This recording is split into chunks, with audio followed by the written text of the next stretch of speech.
And I think in this case, I mean, in other cases also, but in this case, the whole question of DA to victims has to be. But in all other cases, yes, but मिलना चाहिए witness को diet money मिलता है ना, पूरा travel का और उसका खाने पीने का पैसा होता है ना विटनेस का. for every hearing when they are going, in all the cases, but in this case in particular, I want to say that. Sorry, इसमें इतना कहना चाहूँगा, कई केसेस हम लोग लेकर जाते हैं, हमें तो कभी भी किसी को भी विक्टिम को नहीं मिला. नहीं, आपने क्या कोर्ट में अर्जी लगाते हैं जज पर? क्रिमिनल प्रोसीजर कोड में लिखा है कि जब भी कोई भी गवाह, और वो दलित या नॉन दलित का कोई उसमें नहीं है, कोई भी गवाह जब कोर्ट में आता है तो आप एक एप्लीकेशन लगा सकते हैं. उसके साथ अगर आपके पास रसीद है अपनी खाने का, उसको साथ लगाइए कि मैं यहाँ से यहाँ आई हूँ क्योंकि मुझे समन मिला है और मेरा ये खर्चा हुआ है, ये उसकी पर्ची है और मुझे इतना पैसा दिया जाए. वो जज साहब के सामने लगाइए, ये सरकारी पैसा है. जज उसके ऊपर लिख के सिर्फ दे देते हैं कि इनको डाइट मनी दिया जाए. और जो अदालत में जगह होती है जहाँ से खर्चा मिलता है, वहाँ जाके आप खर्चा ले सकते हैं. ये कानून में है और ये एप्लीकेशन लगाने के लिए कोई वकील की जरूरत नहीं है. कोई भी ये एप्लीकेशन लिख के जज के सामने दिया जा सकता है. मैं एक बात कहना चाहूँगी इसमें कि रेप केसेस को किस तरह से दरकिनार करने के लिए ये बात बार हो रही है. टू फिंगर टेस्ट, यहाँ तक कि जो माइनर गर्ल्स पर जो गैंग रेप्स हो रहे हैं उसमें भी यही बात बार आ रही है, जिसकी वजह से ये प्रूव करने की कोशिश की जा रही है कि this girl is habitual for sex. तो ये गैंग रेप केस में भी यही बात कही जा रही है और रेप केस में भी यही बात कही जा रही है, जिसकी वजह से लड़कियों को और महिलाओं को जो न्याय मिलने की जो गुंजाइश है वो कम से कम हो रही है. और कोर्ट में ये जो मेडिकल रिपोर्ट बार बदल कर दी जा रही है, जिसमें मेडिकल ऑफिसर्स का जो पैनल ऑफ मेडिकल ऑफिसर्स है उनकी बहुत बड़ी अहम भूमिका होती है. और वही अपनी असंवेदनशीलता से, और अगर कास्ट इशू है, कास्ट अगर दलित महिला है, दलित लड़की है, तो उसके खिलाफ पूरी की पूरी एक कोशिश की जाती है कि ये रेप सिद्ध ना हो. हमने हरियाणा के सभी केसेस में ये देखा है कि जहाँ पर न्याय तक केस को ना पहुँचने की पूरी कोशिश की जा रही है पुलिस और मेडिकल ऑफिसर्स की तरफ से.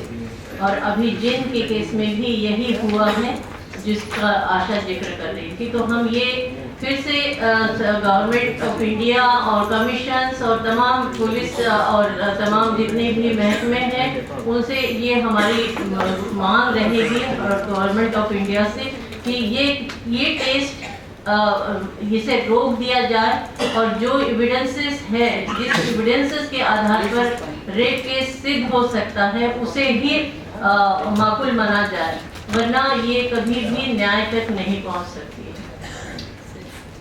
When the further in this case, if you look at the medical report, the doctor says after all what you read, no definite opinion of rape can be. And the last sentence is the spear test is gone. इस doctor को तो बिल्कुल पकड़ना चाहिए और इसको test के सामने बिल्कुल सही कहा. इसको उठा के मेडिकल काउंसलर बाकी सब जगह हम लोग ये बोल के थक गए हैं कि रेप एक कानूनी शब्द है. कोई डॉक्टर बता नहीं सकता कि बलात्कार हुआ है कि नहीं. बलात्कार हुआ है कि नहीं ये केवल वो महिला आके बोल सकती है कि मेरे साथ बलात्कार हुआ है कि नहीं, और कोर्ट फिर उसकी गवाही को देख के समझ सकती है.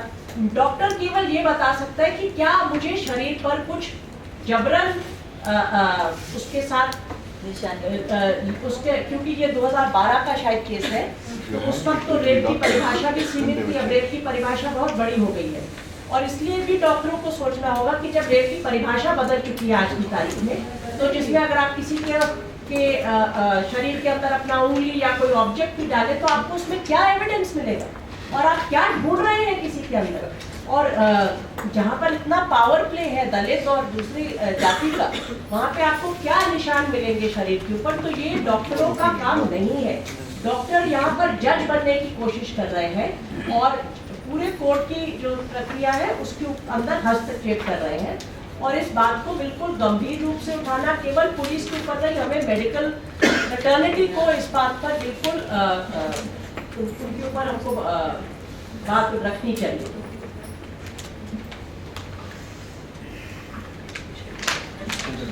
आई थिंक सिर्फ ये बार सुबह से हम लोग देख रहे हैं कि हर केस में या तो डेरिलिक्शन ऑफ ड्यूटी हुई है या तो एक जानबूझ करके PHC doctor, that Verma, that Sai clinic, the list of medical, और हम लोग शायद अपना फोकस पुलिस और जुडिशरी पर ज्यादा देते हैं जब हम न्याय की खोज में, और एक और medical establishment, medical council of India, जो लोग लाइसेंसिंग करते हैं सरकारी, मतलब उससे human rights and justice seekers don't interact enough with and in every single case there is such a dangerous role that they played. That one case जहाँ पर उन्होंने बिल्कुल झूठा ही कारण दे दिया कि वो महिला बीमारी से पोस्टमार्टम में, तो आई थिंक ये पूरा एक छोटों को छोटा दिखा दिया।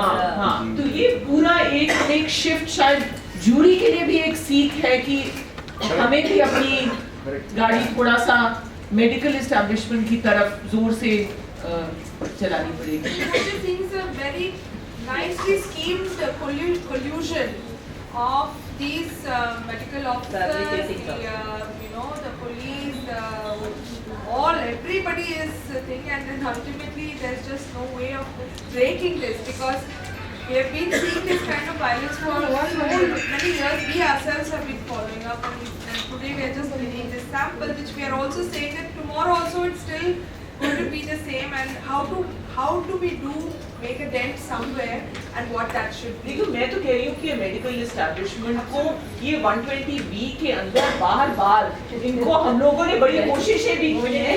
नहीं, no, I'm saying कि अगर हमारी मानसिकता ये हो, you see, वो क्यों छूट जाते हैं? क्योंकि वो भोले बनते हैं कि हमारे पास तो they behave the most innocent.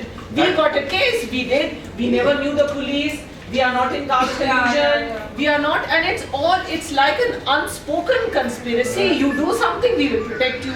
So I'm saying that we've struggled with you trying to use 120B in some gang rape cases, even in we failed. But I'm saying that we need to start thinking of making them culpable in different ways. Is all I'm saying. That 120B should also extend to the commissions.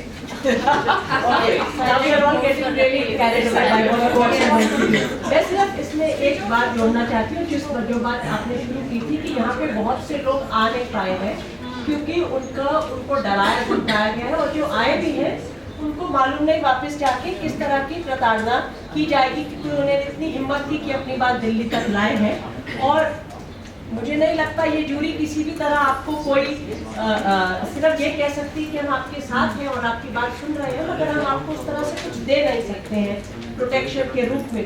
मगर मुझे लगता है ये एक बहुत अहम कड़ी है, क्योंकि जब हम लोगों को कहते हैं कि आप जाइए अपने हकों के लिए लड़िए, कानून में जाइए, अदालतों में जाइए, लोग उसके लिए बहुत बड़ी कीमत दे रहे हैं, अपनी जानें गंवा रहे हैं उस पूरे प्रोसेस में। और जैसे फरहान ने बात रखी कि अगर आपने पंचायत में रिजर्वेशन आरक्षण किया महिलाओं के लिए, दलितों के लिए, तो आपकी जिम्मेदारी बनी कि आप उनके लिए संरक्षण कीजिए। उसी तरह अगर आप हमें कहते हैं, और पूरा ये लीगल सर्विस अथॉरिटी घूम घूम के देश में एक्सेस टू जस्टिस की बात करती कि जाइए अदालतों में अपने हकों के लिए लड़िए, तो जब हकों के लिए लड़ रहे हैं लोग और उनकी जान जा रही है उसके लिए, तो उसकी जिम्मेदारी कौन लेगा? उसके लिए कि हम मरने के लिए अदालत हम नहीं जा रहे हैं, हम इंसाफ के लिए अदालत जा रहे हैं। तो यहाँ पर जो विटनेस विक्टिम प्रोटेक्शन की एक मांग है, जिसको सुप्रीम कोर्ट कह चुका है, लॉ कमीशन कह चुका है, मगर उसको बिल्कुल भी कोई भी सरकार, कोई भी संसद में कोई पॉलिटिकल पार्टी उस पर जरा सा भी तवज्जो देने के लिए तैयार नहीं है। सिर्फ बार बार कहना कि बिल्कुल जाइए, महिलाओं को, दलितों को, मजदूरों को, आदिवासियों को, जाइए अपने हकों के लिए लड़िए, ये एक इररिस्पॉन्सिबल स्टेटमेंट हो जाती है जब वो सरकारों की तरफ से आती है। तो कहीं पर हमें फोकस की आपकी क्या जिम्मेदारी है, जब हम ये करें तो आप हमें किस तरह का संरक्षण देंगे, चाहे वो हमारे काम की पूर्ति हो, हमारी वेजेस की पूर्ति हो, हमारे जान माल की पूर्ति हो। हम अगर बोले तो हमें उसका और नुकसान ना भुगतना पड़े, कहीं पर हमें उसको भी सरकार के फोकस में लाने की जरूरत है। और जैसे वृंदा जी ने कहा है, मैं उसी बात को फिर दोहराना चाहती हूँ कि panel of doctor cause of death या कॉज ऑफ रेप की बात करें, ना कि जजमेंट दे कि ये रेप नहीं है या उनका एरिया ही नहीं है, वहाँ तक वो जाने दे जाएंगे, जजमेंट नहीं दे। लेकिन हर केस में हमने देखा है कि हर केस में जो मेडिकल रिपोर्ट है उसमें मेडिकल ऑफिसर ने जजमेंट दिया है कि ये रेप नहीं है, ये मर्डर नहीं है, ये अपने दायरे से बाहर जा रहे हैं। तो इस पर कोई बहुत कानूनी कार्रवाई मेडिकल डॉक्टर्स के पास के ऊपर होनी चाहिए।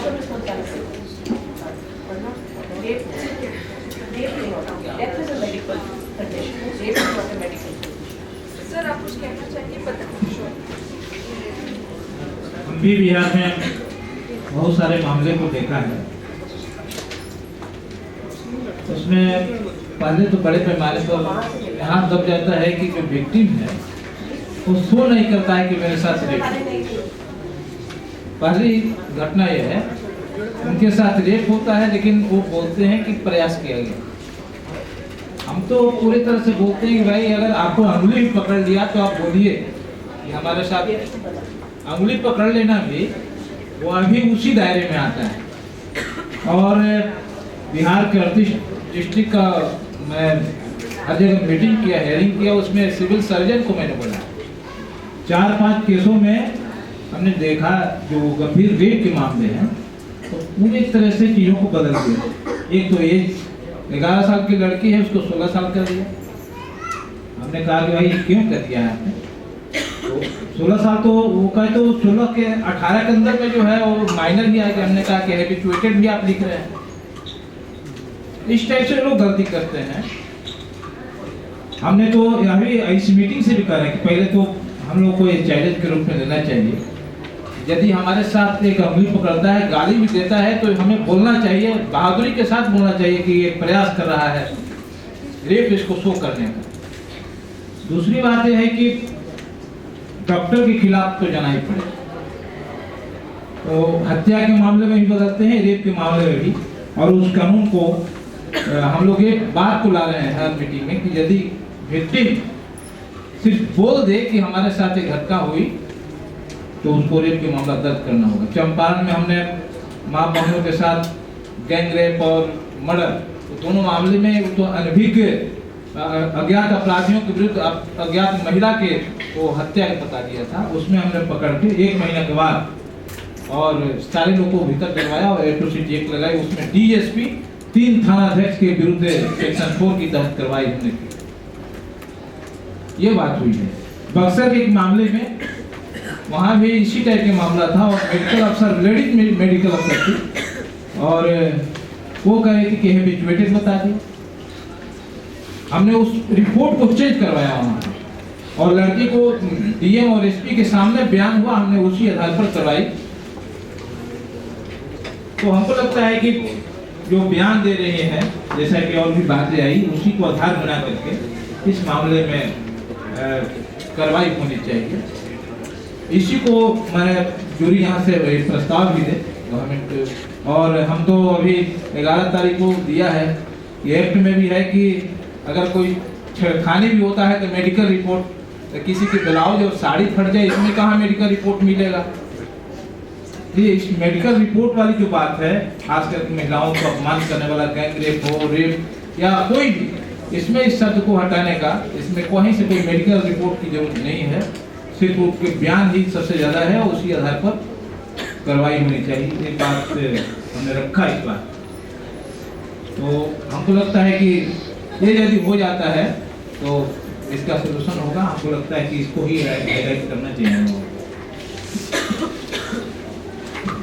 साथियों, खाने के लिए ऑलरेडी बहुत देर हो चुकी है, लेकिन 45 मिनट है सिर्फ खाने के लिए। लंच बाहर जब आप निकलेंगे, क्योंकि यहाँ पर पूरा कंस्ट्रक्शन हो रहा है, तो बाहर जाके लेफ्ट जाकर जो नए बिल्डिंग्स बनाए हैं वहाँ पर हमारा लंच हॉल है। हम हमारे वॉलंटियर्स आपके साथ चलेंगे। जल्द से जल्द खाना खाकर हमें वापस आना है, क्योंकि कुछ जूरी मेंबर्स को भी मुझे काम पे जाना है। और जब हम शुरुआत करेंगे 3 बजे हरियाणा के साथी प्रेजेंट करेंगे जो दलित महिलाओं के केसेस ज़्यादातर लैंगिक शोषण के केसेस जो है वो भी प्रेजेंट होंगे लंच के बाद। साथियों लंच खाइए अपने। और मैं रिक्वेस्ट करूँगी एक मिनट अनाउंसमेंट, जो भी स्टेट कोऑर्डिनेटर्स हैं आप अपने अपने ग्रुप को प्लीज खाने का व्यवस्था और वापस ले आने का आपकी जिम्मेदारी है। सभी बिहार, हरियाणा, राजस्थान, यूपी सभी, ठीक है।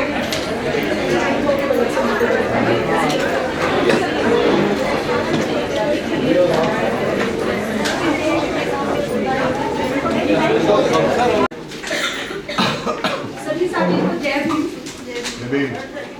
यहाँ पे हमारे बीच में धर्मपाल जी हैं जो करनाल डिस्ट्रिक्ट से हैं, हरियाणा से। इनके साथ जो केस हुआ था ये खुद ही बताएंगे पूरा केस, क्योंकि ये इस तरह से आए हैं कि मैं दिल्ली जा रहा हूँ तो मैं खुद अपना केस को बताऊँ वहाँ पे। इनके साथ 2 केस हुआ है, लड़की के साथ भी पत्नी के साथ भी।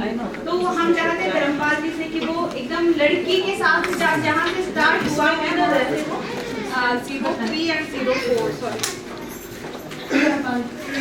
हरियाणा 0304।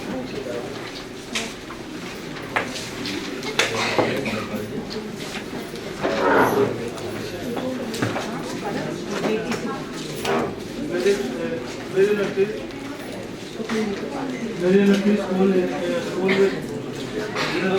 जाते 6-8 मेरी लड़की स्कूल हेलो मेरी लड़की 6-8-12 को स्कूल में जाना, उसके पास शूज भी थे स्कूल के लिए। मास्टर हर रोज उसको कहते हैं कि आप अपने शूज डाल के आए तो हम इसलिए जा रहे थे।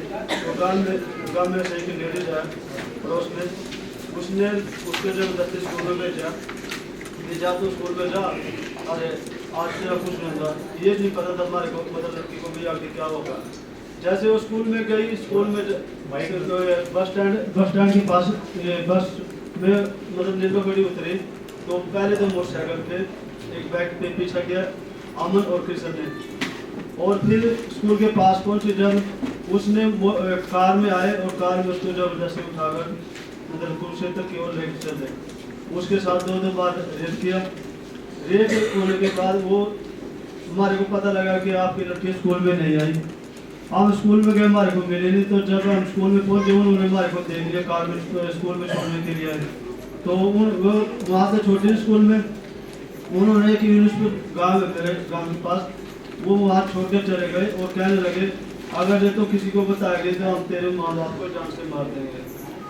तो उसने मेरे को तो बताया नहीं, उसने मतलब आप जैसे घर आए तो उसने जो लेडीज ने भेजी थी उसके मतलब कपड़े सारे बदल दिए थे और वो कहने लगे कि मेरे को पहले से पता था इसका भी तेरे साथ ये होगा।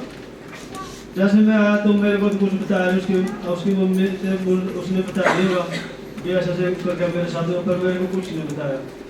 जैसे उसने कपड़े बदल दिए कुछ हमने, और कपड़े बदलने के बाद मतलब वो चली गई। और फिर मैं स्कूल में गया, स्कूल में एडवांस नहीं बोले जो मैडम थी कि हम इस लड़की को नहीं रखेंगे, इसका नाम काट देंगे। सर उसका नाम काट दिया। वो स्कूल से घर से मतलब 20-22 दिन कर रही मेरे साथ। घर रहने के बाद तो वो लड़के में गुस्सा आया पता नहीं क्या हुआ। तो उसकी मम्मी दवाई के लिए ले जाती है निर्भड़ी, तो उसको 3/9/12 को उसकी मम्मी को भी उठाकर उसको मतलब जान से मार दिया। पहले उसके साथ रेप हुआ, फिर उसको कत्ल कर दिया। जैसे मैं पर्चा दर्ज 3 तारीख को थाने में गया, मेरी SHO ने मतलब संजीव वाले SHO उसने पर्चा दर्ज नहीं किया, 3 को नहीं किया, 4 को नहीं किया। जब उसकी लाश मिल गई तब उसको 5 तारीख को 5:30 बजे लाश उसको मेरा पोस्ट हुआ FIR दर्ज करी। अगर ये उस टाइम 3 को ही पर्चा दर्ज करते या कोई कार्रवाई करते तो मेरा इतना काम नहीं होता, मतलब मेरी गाड़ी मरा नहीं।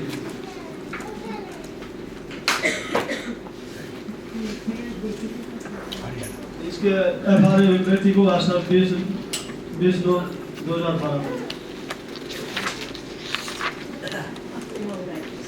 सर अब जैसे हमारी पहली तारीख लगी मेरी 17, दूसरी लगी 29 के बाद पहले ही मेरे को धमकी मिली कि या तो 60 लाख रुपए ले ले या 2 एकड़ जमीन के ले ले, मतलब 2 किले या 60 लाख ले ले। फिर मैंने उनको पर्चा दर्ज हुआ जिसमें उसका डैडी है उसका चाचा वो ऐसे ही घूम रहे गाँव में घूमने के बाद फिर मेरे को जैसे मैं 29 तारीख को वो तारीख पे आया, मेरे जानवर थे उन्होंने फिर आदमी चौके जोड़ रखे थे, कोई 100 आदमी से ऊपर जोड़ रखे थे भी इनको पूरा भी कुछ ना कुछ कर दे। फिर मैंने पुलिस की परमिशन दी भी मेरे को खतरा भी कम से कम 50 आदमी पुलिस के आए थे। फिर उनके वकील 3 तारीख तो आई नहीं, ऐसे करते रहे भी हमारा इलेक्शन आप फलाना दिन पहले मैं जैसे आता था वैसे चले जाता था, जैसे आऊँ वैसे मैं मतलब बैठ के चले जाता था। जब मेरे कान होने लगे डी के मित्र में मतलब लड़की के जज है जो जज डी के मित्र वो हंस के बात करता था, पहले हंसता था फिर बात करता था, ये बात बदला जाएगा। तो 3 दिन में हमारे बयान नहीं हुए लड़की के भी 3 डेट में। अच्छा फिर उसके बाद लड़की जिस दिन से मतलब इसके साथ ये रेप का केस हुआ था उस दिन से अभी तक बीमार चल रही है। मैं 3-4 डेट तो ऐसी एप्लीकेशन दे के आ जाता हूँ कि लड़की बीमार है, क्यों जान जाता और मेरे को कोई भी सोई है मेरी लड़की के बारे में। क्यों उसी दिन से कभी हो गया थी मेरे पेट में सोची सर आज ये चीज़ हो गया आज ये चीज़ हो गया कैसे जो मतलब कम हो बहुत ज़्यादा। अच्छा उसके बाद ये 302 का केस है जो उसमें तो ये वकील साहब ये कह रहे हैं भाई इसमें तो कुछ नहीं है, इसमें क्या करेंगे हम किसके साथ लड़ेंगे, इसमें कोई दिखाई नहीं कुछ भी। जो ये 302 लग रही है SC एक्ट की वजह से लग रही है, इसमें क्या है कि उसमें जो मधुबन की रिपोर्ट है उसमें भी कुछ नहीं दिया सर।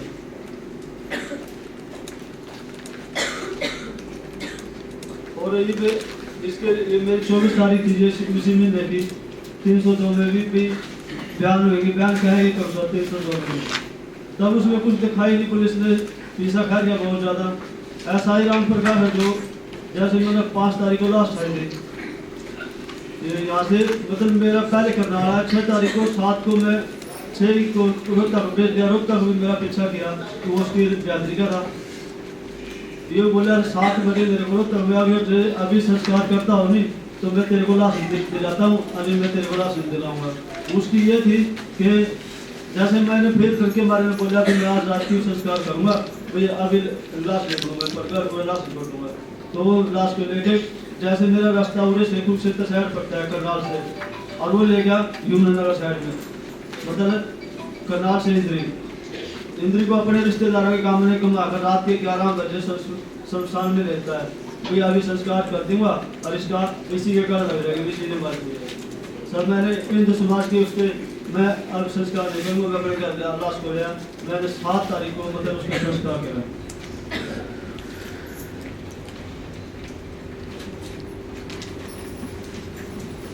इस केस में मैं थोड़ा सा ये बताना चाहूँगी कि जब हम लोगों को इस केस का पता चला तब तक ना तो SC/ST एक्ट लगा था इस केस में, और ये SC/ST एक्ट भी तकरीबन 15-20 दिन के बाद पुलिस ने लगाया, वो भी NCDHR की जब वहाँ पे टीम गई SP DSP से बात किए तब जाके वो SC/ST एक्ट लगा।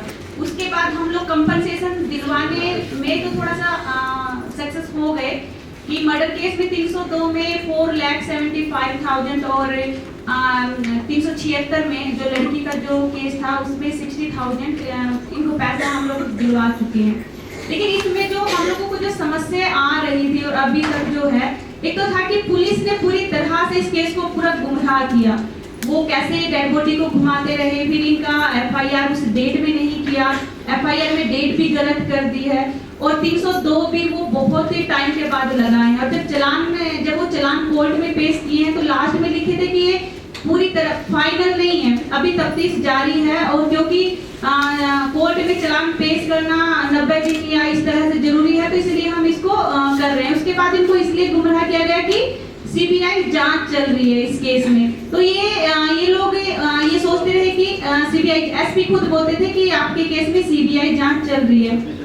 फिर उसके बाद पता चला नहीं कि ये चलान तो कोर्ट में आ गया और तारीख भी लगना शुरू हो गया, और पुलिस ने जब पूरा चलान दिया है उसमें कहीं भी जो वो 3 अपराधी हैं, जो लड़की ने खुद कहा है कि जब वो रेप किए उनके साथ, और जब वो आ रही थी उसको ये तक बोला कि हर 10 दिन के बाद तुम्हें हमारे साथ आना पड़ेगा, जब भी हम लोग बुलाएंगे तुम्हें, अगर नहीं आई तो फिर हम तुम्हारे माँ या बाप को जान से मार देंगे। और उसके 20 दिन के बाद ही कमले जो इनकी पत्नी है कुसुम देवी, उसको वो लोग किडनैप किए, उसके साथ भी गैंग रेप हुआ, उसके साथ भी मर्डर हुआ है। खुद लड़की के बयान में ये था कि इस तरह से वो लोग मुझे बोले थे और वो नाम के साथ वो बताई है। फिर ये केस जब चल रहा था तो इसी दौरान इनको धमकी भी बहुत आ रही थी। वहाँ के जो डोमिनेंट जो कास्ट के लोग हैं, ये लोग धमकी का एप्लीकेशन भी दी थी, जो बार बार जान से मारने का धमकी आ रहा था। और इनकी 2 लड़की और हैं जो छोटी हैं, जो एक 9th और एक 10th में स्टडी करने के लिए जाती हैं, उनके लिए भी बहुत बड़ा भी ये हम लोगों के लिए भी प्रॉब्लम है कि वो कैसे स्कूल में जाए, क्या वो अभी सुरक्षित हैं कल को उनके साथ भी, क्योंकि जो वो लोग थे, अपराधी जो थे, वो गांव के पास के गांव में ही वो लोग थे। एक दूसरा लड़की अभी ड्रॉप आउट हो गई है, वो घर पे है।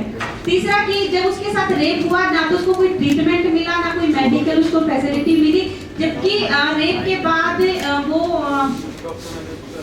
जब वो होता है कि लड़की के साथ प्रेग्नेंट है या नहीं है, वो भी हम लोग 2 महीना के बाद खुद से चेक किए किट के द्वारा इस तरह से। तो पूरा जो प्रशासन है और जो पूरा डॉक्टरी का जो पूरा वहाँ पे है, वो एकदम इग्नोर किया गया। और अभी भी जब भी प्रॉमिस बहुत आया कि अभी इनके पास नौकरी नहीं है, या फिर अभी लड़की स्कूल नहीं जाती है, ड्रॉप आउट हो गई है, हाँ तुम्हें नौकरी देंगे, अभी मजदूरी नहीं कर सकते, क्योंकि जो भी खेती करते थे ऐसे मजदूरी, अभी जो भी खेत है वो सभी डोमिनेंट कास्ट के लोगों के, कोई इनको वो मजदूरी भी नहीं देता है। तो ये लोग कहाँ से भी मजदूरी करें, क्या खाए, वो एक सबसे बड़ा एक चैलेंज आ रहा है। और अभी अगर केस की देखते हैं तो पूरी तरह से 302 में सभी को निकाल दिए हम लोगों को कि ये लोग तो नहीं है मर्डर करने में, और अभी तफ्तीश जारी है, और फिर वो केस में वो तारीख भी लग रहा है।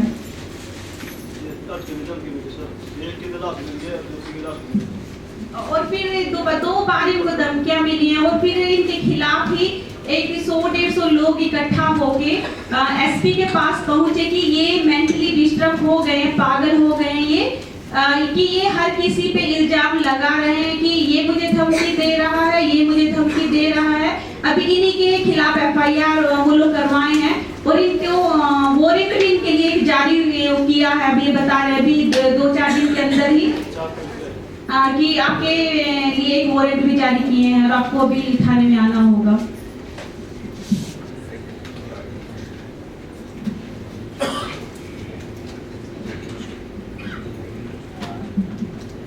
मुझे लगता है हम लोगों को कुछ केसेस को शायद अलग नज़रिए से देखना चाहिए, इसलिए क्योंकि कभी कभी किसी एक केस के द्वारा बहुत सारी और बातें हम सामने ला सकते हैं। ये केस बहुत रिपोर्ट हुआ है,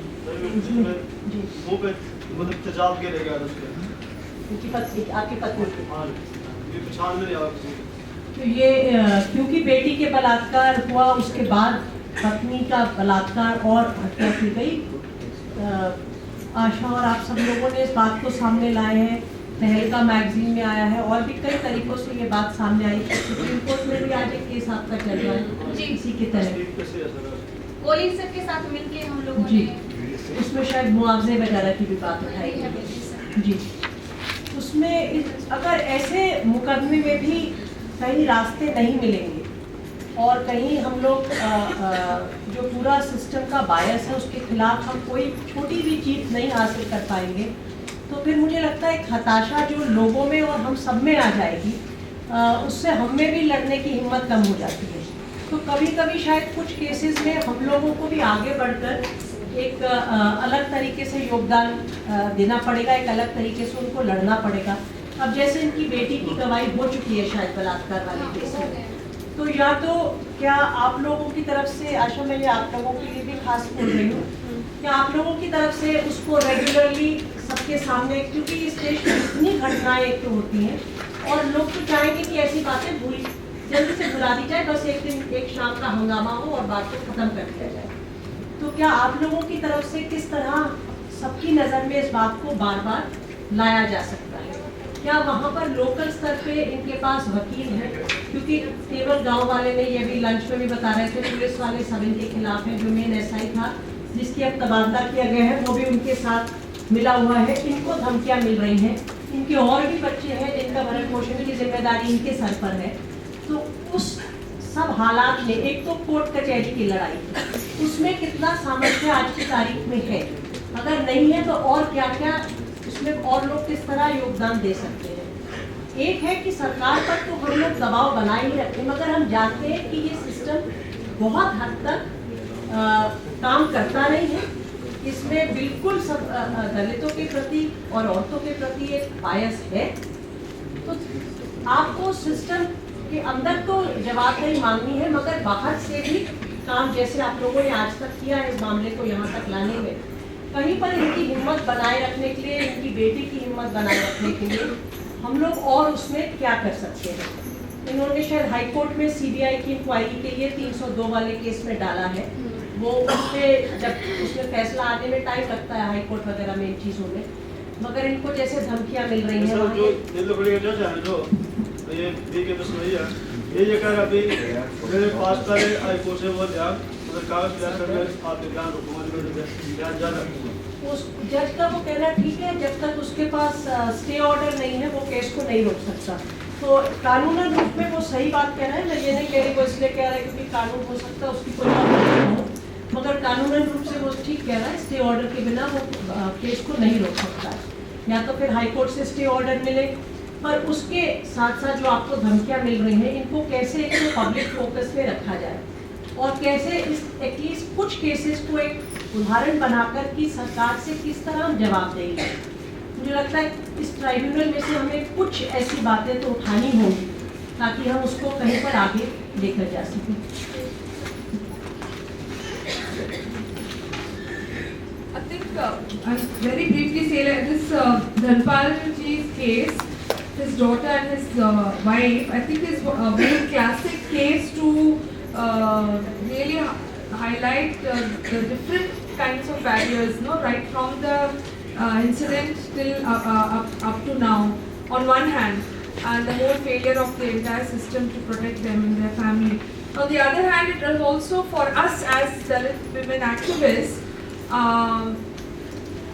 we put all the energies into supporting this particular case, from taking to the police, to the DC, to the Minister of Women and Child Department, to the National Commission, SC Commission, to all the possible media places, to top level party people also. Literally, I don't think we left anything. NCW and SC Commission, Haryana mein, when we did our protest, it was not 50 people, ma'am. It was a huge demonstration for 10 days. We protested, taking these cases. Lati charge hua, sab hua, but the point I'm trying to make is every possible option that we could think of, we tried for this case, and it stuck like this. So but it's not fully stuck. Yeah. आप लोगों की हिम्मत और इतना तक आया है, yeah. 376 का केस में आज लड़ाई हो रही है। Till here, but see, but ultimately when we are looking at the whole question of what did justice mean really for his daughter, we tried a lot to try and get her out from there. That he needs to get a job and he needs to get out from the village, settle down somewhere else, a hostel for her and for the other 5 children. We did a lot of pressurizing and lobbying. Finally, we got a letter saying that in Chandigarh, Kendra Vidyalaya, we can get her admission. We did everything. We packed and sent all of them there. That did not work out. Somebody offered him a job of 5,000 rupees. 5,000 से घर कैसे चलाएंगे? 4-5 बच्चों को कैसे रखेंगे? घर का किराया कौन देगा? How is it possible for a person like Dhanpal to rebuild his life again with his 4 children and this girl? Now, obviously, the girl has to play the role of the mother who's gone. Apart from the stigma and other things that she may be being branded at home, apart from that, all the housework and everything she has to do and take care of sibling care also is now on her. So I think aspirations and dreams of her being, she was in college, whatever, is all over. So even justice The compensation we will manage to get some money, but how long that money is going to last is a big question, and how we will sustain this family in the future is a huge question. We always discussing, and it makes us feel very upset, anxious. Is there a separate FIR for the daughter's rape? Yeah. There is. In the daughter's FR case, the trial has commenced. Her statement has been recorded. Dharampal ji की गवाही अभी होने नहीं। I was listening to Asha. It's also a typical case where, in order to commit atrocity, they are in groups. It's not only a single individual. It has the support of the whole community. We might often say that they are individuals and they cannot be related to the community and all that. But if you really analyze deeply, then you will know that the community supports this kind of activities and they don't condemn. Take for example in Dharmapuri, 268 houses have been burnt. What happened? None of the Tamil organizations, so-called Tamilians, they never went on a fast, they never protested. The entire responsibility was on the Dalits, to protest to the North Station, to seek for justice and continue to struggle for justice. So therefore, because one thing they can say that, when the Dalit organizations are protesting, we have no role to play, but they can't say this excuse because indirectly they are extending their supports to the fellow organizations. So far, nobody had demanded the arrest of Ramdas except me, even among the Dalit organizations. Then few others later joined.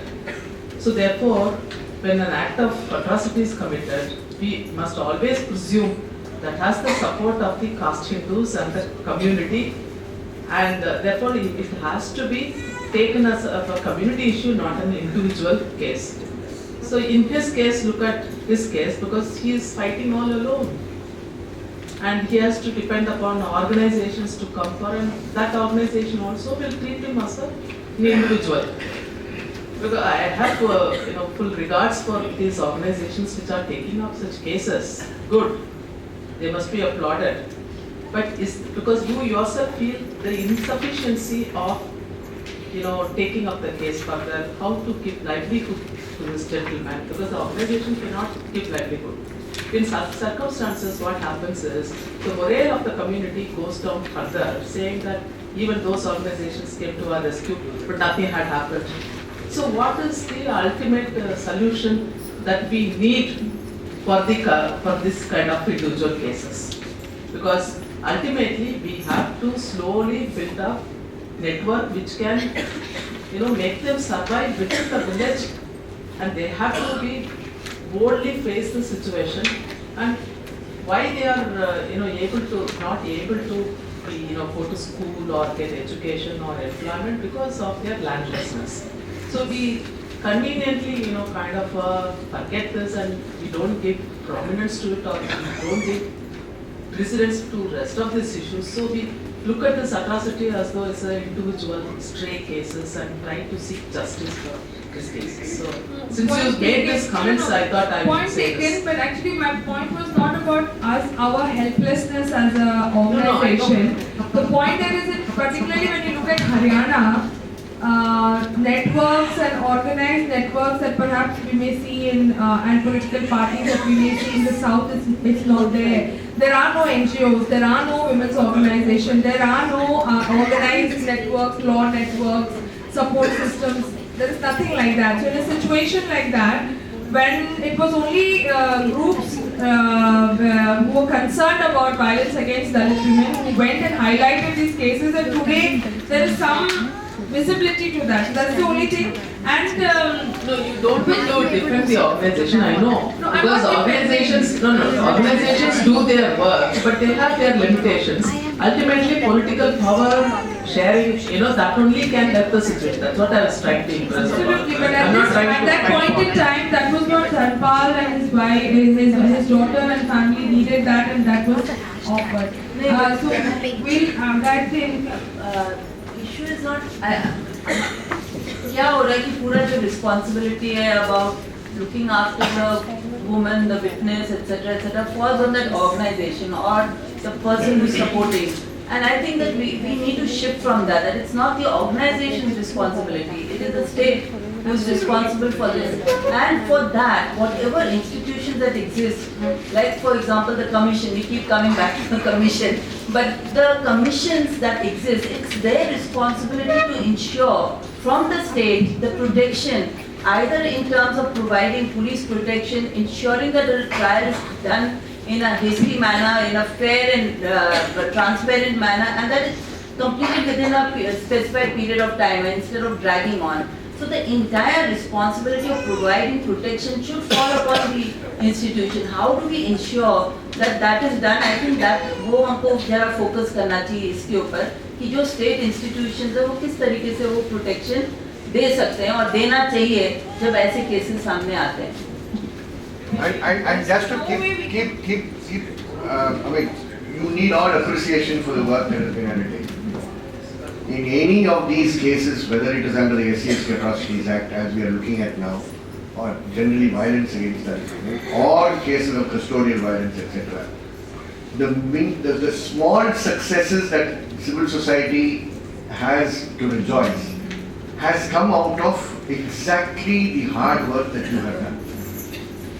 While it is true the state has all these responsibilities, the system doesn't work, the state institutions do not perform what they are supposed to perform, the investigating officers do not provide the protection that you are given, and people like you cannot see a father with 5 children on the street and then demanding from that father the entire cooperation with the prosecution, etc., when things at home are in a bad shape, when he has lost his wife, when his daughter is in this shape, etc. So I think this is the travails of civil society organizations, and particularly in a state where we are talking about caste violence against Dalit women, and where civil society activism is almost non-existent. I think that has to be recorded by the jury in this particular case, pointing out the constraints with which the minimum work that has gone there, and we can see from the documentation here the work that has been done. The quality work, the quality documentation that is available here would not have been available if it was not for the protest, if it was not for the pressure, if it was not for all the other type of work that has gone behind the scenes, which is not reflected anywhere here on the paper. So I think while we are saying yes, the state has to do, the state will never do it, and organizations like you who come forward will have the entire burden, and because you are sensitive, you will have more burden on your shoulders. I think this plight has to be captured by the jury in its. There's no way that we can replace the. You cannot. Absolutely You cannot. Absolutely. We are asking them to give land to Dharampal. That was our demand. Give him land, give him job. That was our demand. When we are fighting. कोई भी यहाँ पे आशा और संगठन वगैरह कहीं से भी रिप्लेस करने की कोशिश, मुझे लगता है इनका पूरा जो संघर्ष रहा है वो यही है. जब उन्होंने कहा हम हर कमीशन के पास गए तो वो ये सिर्फ वहाँ पर जाके अपना दुख व्यक्त नहीं कर रहे थे, उनको कह रहे थे ये आपकी जिम्मेदारी, आपने ये नहीं किया, ये नहीं किया, ये नहीं किया, आप ये कीजिए. मुझे लगता है यहाँ पे दो बातें, I completely agree with you, these are political questions, और मुझे नहीं लगता ये ए पॉलिटिकल अप्रोच है इनकी, मुझे लगता है इनकी अप्रोच भी पॉलिटिकल है. हाँ, ये लैंड से जुड़ा हुआ मामला है, ये इकोनॉमिक रिसोर्सेज से जुड़ा हुआ मामला है. पॉलिटिकल बातें केवल पॉलिटिकल पार्टीज नहीं करती, सिविल सोसाइटी एक्टर्स भी पॉलिटिकल एंगेजमेंट में हैं आज की तारीख में.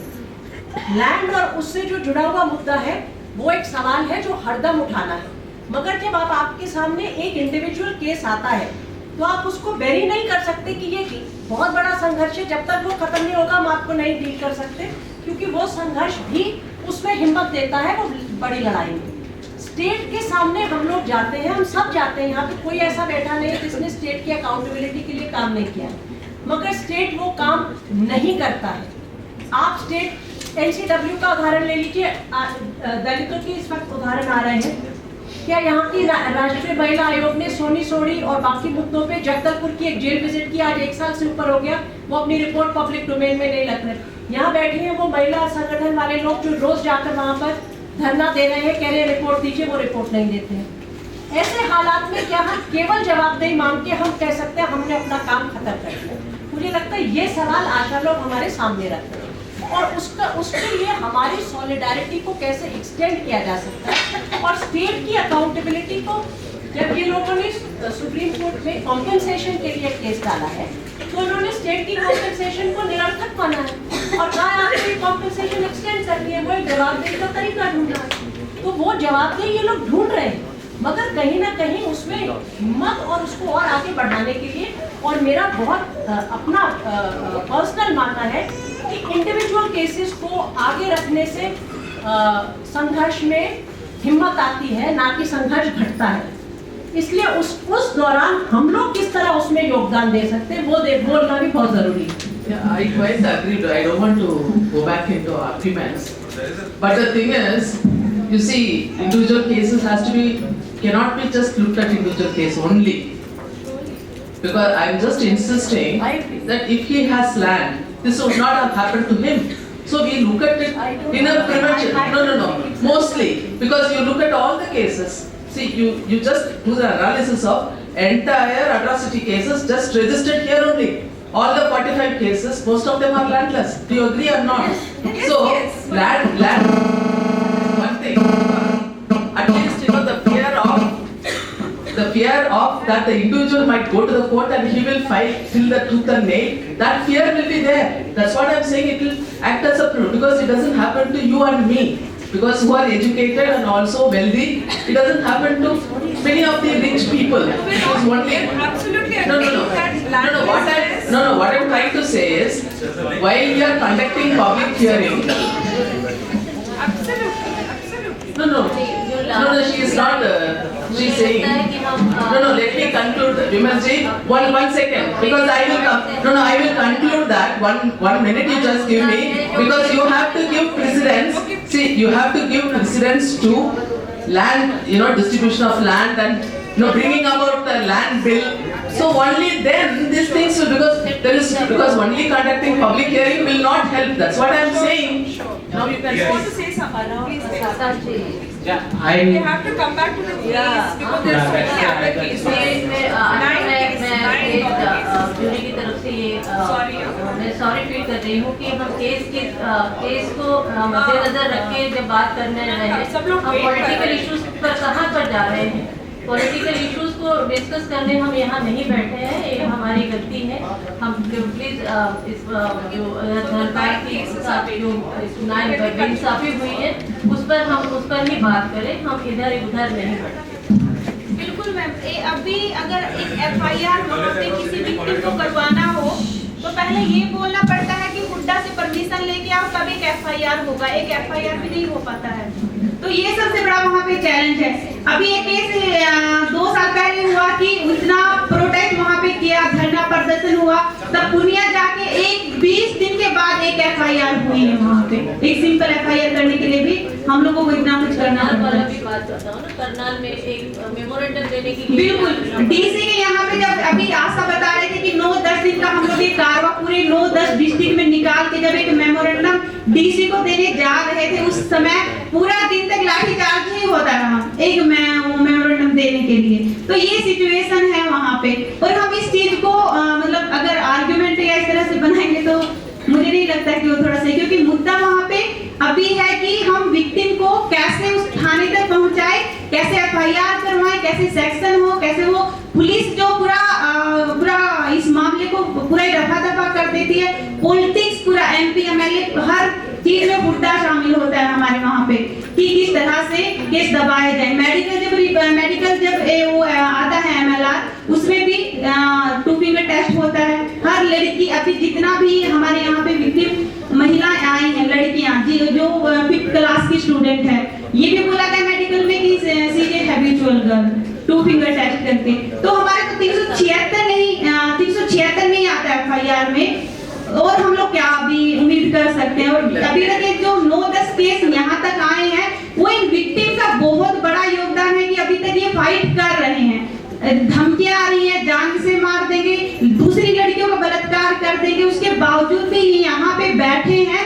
हम लोगों के लिए यही बहुत बड़ी बात लगती है। तो हम लोग इस चीज को भी इतना दूर यहाँ पे आए, यहाँ से कैसे इसको लेके जाए, तो मुझे लगता है ये हमारा यहाँ पे ये बैठने का एक मुद्दा है।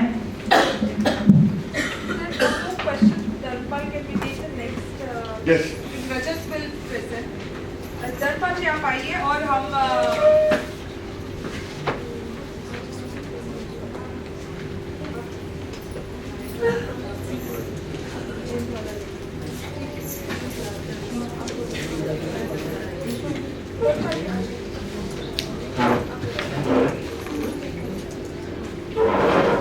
आशा नंबर क्या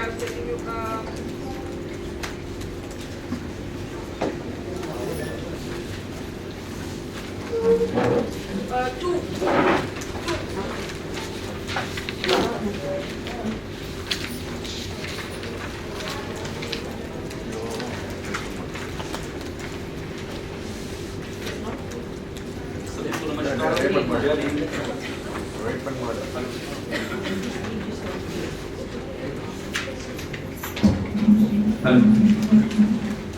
सभी को नमस्कार, जय हिंद।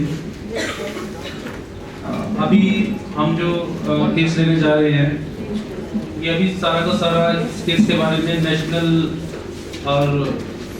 नेशनल मीडिया में इसका कवरेज हुआ था। जींद, हरियाणा के जिला जींद में एक दलित लड़की के साथ गैंगरेप और बाद में उसका मर्डर हुआ था। उसकी डेड बॉडी जींद शहर की एक कैनाल के किनारे पाई गई थी। मेरे साथ उस लड़की के पिताजी श्री सूरज सिंह बैठे हैं, जो इस केस के बारे में हमारे साथ चर्चा करेंगे। तो इस केस के बारे में मैं पहले आपको कुछ बताना चाहूँगा, इस केस के फैक्ट्स के बारे में, और इस केस को पटरी पर चढ़ाने के लिए हमने क्या क्या किया, कौन कौन ऑर्गेनाइजेशन हमारे साथ रही, सारे के सारे। जो मृतक लड़की थी जींद की, जींद के पास, जींद शहर से 20 किलोमीटर दूर गांव है बनियाखेड़ा। बनियाखेड़ा में वो लड़की जेबीटी की स्टूडेंट थी और 24 अगस्त को वो अपना एग्जाम देने के लिए घर से 12 बजे निकली। उसका जो एग्जाम था जींद से जींद प्रॉपर जींद शहर में एग्जाम था उसका, और 24 अगस्त को इनके जो लड़की के पिता है, इनके पास एक फोन आया कि आपकी लड़की का रोल नंबर, जिस पर फोन नंबर भी लिखा हुआ था, उसी फोन नंबर को देख के उसने फोन किया था कि आपकी लड़की का रोल नंबर नहर के किनारे पड़ा हुआ है और उसका पर्स भी पड़ा हुआ है। उसी समय सूरज सिंह अपने परिवार के सदस्यों के साथ जो लोकल पुलिस स्टेशन है वहां पर पहुंचे और इस घटना के बारे में बताया। लेकिन पुलिस ने ये कहा कि अभी थोड़ा इंतजार करो, आ जाएगी, कहीं नहीं जाती, आपकी लड़की आ जाएगी कहकर उन्होंने इग्नोरेंस शो की वहां पर। तो उसके बाद रात हो गई और ये अपनी लड़की की तलाश में घूमते फिरते रहे, पुलिस ने कोई सहायता नहीं की। तो सुबह नहर है जींद में, उसके किनारे एक डेड बॉडी पड़ी हुई थी लड़की की। मैं ये बताना चाहूंगा कि इनकी लड़की की जो उम्र थी वो 19 साल की थी और उसकी डेड बॉडी जो थी वो नहर के किनारे शहर से करीबन 2 किलोमीटर दूर इस तरह की जगह पर पड़ी हुई थी जहां पर आम आदमियों का आना जाना नहीं होता। उस जगह को आमतौर पे शराबी लोगों के द्वारा इस्तेमाल किया जाता था, स्मैक पीने के लिए, शराब पीने के लिए, इस तरह के लोगों के लिए इस्तेमाल किया था। आम आदमी का वहां पर आना जाना नहीं था। इनको अगले दिन 25 अगस्त को सूचना मिली 8 बजे की एक डेड बॉडी पड़ी हुई है, आप उसको आइडेंटिफाई करें आगे। तो इन्होंने, पुलिस वहां पर पहले से ही थी, इनको भी वहां पर बुला लिया और इन्होंने वहां पर जाकर देखा डेड बॉडी को। डेड बॉडी को जब इन्होंने देखा, उसकी डेड बॉडी का हालात देखे, उस डेड बॉडी के हालात ये थे कि उस लड़की की जो शरीर पर सिगरेट से दागने के निशान बने हुए थे और उस लड़की के जो जेनिटल पार्ट्स थे वो एक तरह से, जो इन्होंने देखा और इनके साथ जो महिलाएं थी, जब सिविल हॉस्पिटल जींद में उन्होंने देखा तो वो उन्होंने बताया कि हम उस एरिया को देख भी नहीं पा रहे थे, इतनी बुरी तरह से उसको एक तरह से क्रश किया गया था दोनों तरफ से। तो उसके बाद इन्होंने इनकी स्टेटमेंट पर एफआईआर रजिस्टर हुई, जिसमें बाकायदा इन्होंने लिखा कि मेरी लड़की के साथ गलत काम हुआ है और उसके बाद उसे कत्ल करके फेंका गया। जैसे ही इस बात की सूचना मिली कि दलित लड़की के साथ, मीडिया में भी आया कि दलित लड़की के साथ रेप और मर्डर की घटना हुई है, उसी समय सिविल हॉस्पिटल जींद में सभी दलित संगठन और मीडिया के लोग पहुंचना शुरू हो गए, जिसकी वजह से जो हरियाणा सरकार है, जो हरियाणा सरकार के बारे में आपको पता है कि पिछली कुछ समय 20-25 रेप के केस मीडिया में रिपोर्ट हुए थे, और एक और केस इन्वॉल्व आ गया, तो मीडिया ने बिना कुछ सोचे, मीडिया ने, प्रशासन ने और सरकार ने बिना कुछ सोचे समझे कि दलित लड़की के साथ रेप और मर्डर की घटना ज्यादा ऊपर तक ना पहुंचे, उसको दबाने की कोशिश की। तो इसी नियत के चलते एसपी, जो जींद के एसपी थे, उन्होंने लड़की की डेड बॉडी का पोस्टमार्टम होने से पहले ही अपनी स्टेटमेंट दे दी अखबार में, लोकल मीडिया में, कि इस लड़की के साथ ना तो रेप हुआ है ना ही इसका मर्डर हुआ है। अभी तक पोस्टमार्टम की ओपिनियन भी नहीं है। ये एसपी जींद है। उसके बाद उन्होंने आनंद फानन में मीडिया में रिपोर्ट आने के बाद मीडिया वालों ने भी उसकी इस स्टेटमेंट को क्वेश्चन मार्क किया कि एसपी ने बिना पोस्टमार्टम की रिपोर्ट के ये अपनी ओपिनियन कैसे दी। तो उसके बाद आनंद फानन में लड़की का पोस्टमार्टम किया गया। मीडिया के हवाले से national commission for scheduled caste के जो डायरेक्टर हैं वेरका, उनके पास सूचना गई, तो उनके जो हिसार से डायरेक्टर, चंडीगढ़ में डायरेक्टर बैठते हैं, वो यहाँ पर पहुंचे जींद में। उन्होंने हम लोगों की डिमांड पर, लड़की के पिता की डिमांड पर ये बोला कि हम इसका पोस्टमार्टम दोबारा कराएंगे पीजीआई रोहतक में। तो लड़की का पोस्टमार्टम पीजीआई रोहतक में कराया गया, बिल्कुल कॉन्फिडेंशियल तरीके से। और वहां पर हमको सूचना आई कि वहां पर भी जो सरकार के लोग हैं, क्योंकि जो पीजीआई की डायरेक्टर है, उसमें जो अपॉइंटमेंट होती है डायरेक्टर की, वो पॉलिटिकली होती है, ना कि क्वालिफिकेशन या प्रमोशन के हिसाब से। तो वो वहाँ के चीफ मिनिस्टर के बिठाए हुए हैं, आपको ये बनना है, आपको बनना। तो हमको ये था कि यहाँ पर भी न्याय नहीं हो पाएगा लड़की की डेड बॉडी के साथ। तो आशा जी हैं और भी जितने हमारे संगठन हैं, हमने सबसे कोऑर्डिनेट किया। आशा जी ने एनसीडब्ल्यू, एनसीएससी सभी से संपर्क किया। तो ये फैसला लिया गया कि लड़की का जो पोस्टमार्टम है एक बार फिर कराया जाए ऑल इंडिया में। तीसरे पोस्टमार्टम के लिए ले जाने से पहले पुलिस लड़की की डेड बॉडी को बिना उसके मदर फादर की कंसेंट से गांव में क्रिमिनेट कराने के लिए ले जा चुकी थी, बिना उसके मदर फादर की कंसेंट से। वो ये सिविल अस्पताल में डेड बॉडी की वेट कर रहे थे और वो वहां पर उसको डेड बॉडी को अंतिम संस्कार के लिए ले जा रहे थे। लेकिन जैसे उनको डीसी का फैक्स मिला कि एनसीडब्ल्यू से, एनसीएचसी से हमको चिट्ठी आई है कि एम्स में कराना है, उन्होंने वहीं से अपनी गाड़ी को घुमा के फिर एम्स में ले। आशा जी, मैं और काफी लोग हमारे साथी थे, हम पूरी रात डेड बॉडी के साथ एम्स में डटे रहे। वहां पर एम्स में उस लड़की का पोस्टमार्टम हुआ अगले दिन, क्योंकि पुलिस की जो थ्योरी थी, पुलिस की थ्योरी ये थी कि इस केस को किस तरह हम सुसाइड के में कन्वर्ट करें। इस बारे में वो पुलिस जो ऑफिसर थे बार बार बयान भी दे रहे थे। तो उसके बाद भी हमने डिसीजन लिया कि इस केस में हमको जब तक न्याय नहीं मिलेगा, जब तक हम इसमें प्रोटेस्ट नहीं करेंगे।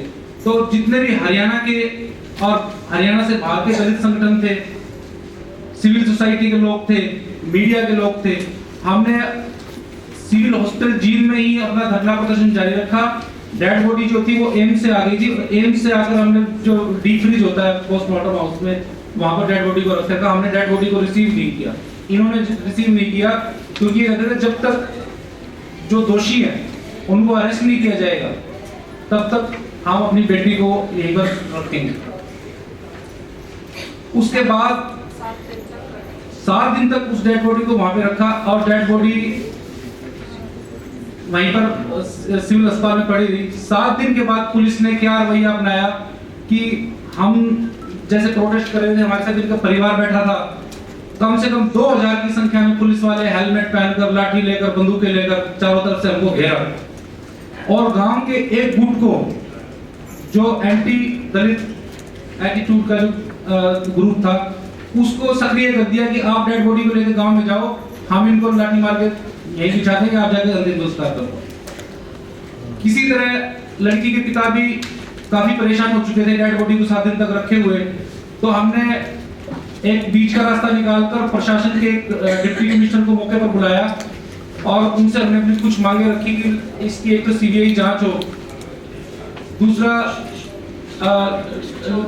इसके लड़की के परिवार के किसी सदस्य को जॉब दे, कंपनसेशन दे, और बीच में मैं आपको एक बताना बात भूल गया, जिस दिन रोहतक में जींद में पोस्टमार्टम होना था, जींद में पोस्टमार्टम होना था, उस दौरान डॉक्टरों ने इनके साथ दुर्व्यवहार किया लड़की के पिता के साथ, जिसकी वजह से जो दलित संगठन थे उन्होंने डेड बॉडी को उठाकर पीजीआई ले जा रहे थे तो पुलिस ने बस स्टैंड जींद पर डेड बॉडी को इन लोगों को रोककर इनको लाठियों से बुरी तरह पीटा, जिसमें लड़की की मदर को, इनको और लोगों को काफी चोटें आई और जो डेड बॉडी थी, डेड बॉडी को सड़क पर रखना पड़ा और पुलिस अधिकारियों की अमानवीयता की हद ये थी कि उन्होंने डेड बॉडी को भी लाते मारी।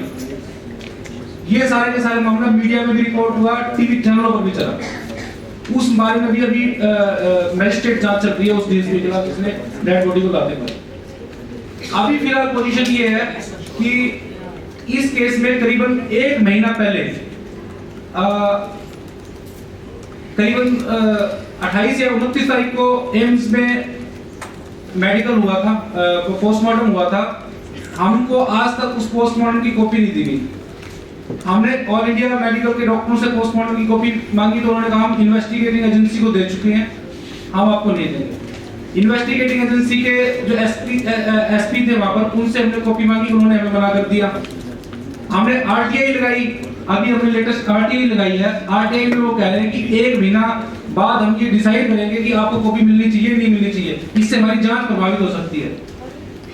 क्या एक फादर को ये राइट नहीं है कि उसकी बेटी की पोस्टमार्टम रिपोर्ट उसको मिले? इसमें कहां से जांच प्रभावित हो सकती है? तो अभी इनकी आरटीआई की एप्लीकेशन एसपी के पास पेंडिंग पड़ी है और इस मामले में इनको शांत करने के लिए एक एसआईटी बना दी गई है।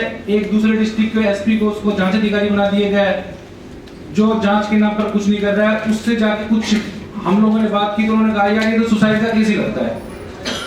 जब एक एसपी एसआईटी का जांच अधिकारी ये बात बोल रहा है कि ये तो जांच सुसाइड का केस लग रहा है, तो वो अपनी जांच में क्या निष्कर्ष निकालेगा ये हम सब अंदाजा लगा सकते हैं।